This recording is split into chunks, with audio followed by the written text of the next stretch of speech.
Well, it's a Canadian project that came out of sadness. Mark Isfeld was Canadian combat military engineer, and he felt very sad when he saw the kids in these war-torn countries, and some of them might be missing legs or arms, and it was his job to dismantle any mines, and he felt with every mine that he dismantled that he was saving the lives of children and civilians that were in the area. And he was killed on June the 24th in 1994 in Croatia. And his nickname, because his last name was Isfeld, was Izzy. He had about a year and a half when he was distributing these little dolls as a result of he drove into a village, and there was this pile of rubble, and he looked at the pile of rubble and thought there was a child laying on top of it. So it turned out to be a life-size doll, and after he showed it to his mother when he went home at Christmas to BC,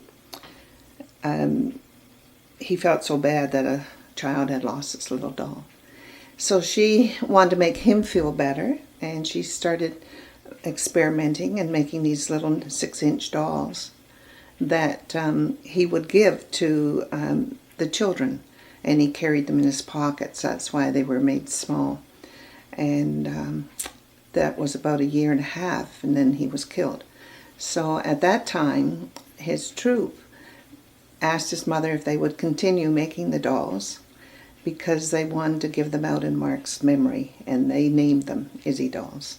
So that's how the Izzy Doll started, and it just has continued all these years, and it's as viable, or it's just continues to grow. And we've sent over, I've had 81,000 go through my house here, and over 1.3 million with the help of iCross Canada. And with all these refugee children coming in, displaced from Syria, they're the innocent victims of war. And the soldiers have always had a humanitarian side, and they know that it's not the fault of the children, or many times the civilians, that these wars happen. They're the innocent victims. And they're known as also the dolls of peace.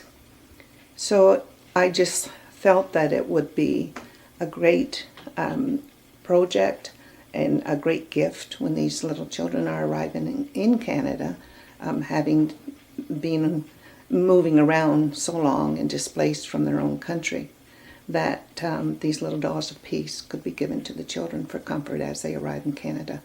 So that's my plea to the knitters that read the article, is to make the dolls, and we will make sure that they get to the children.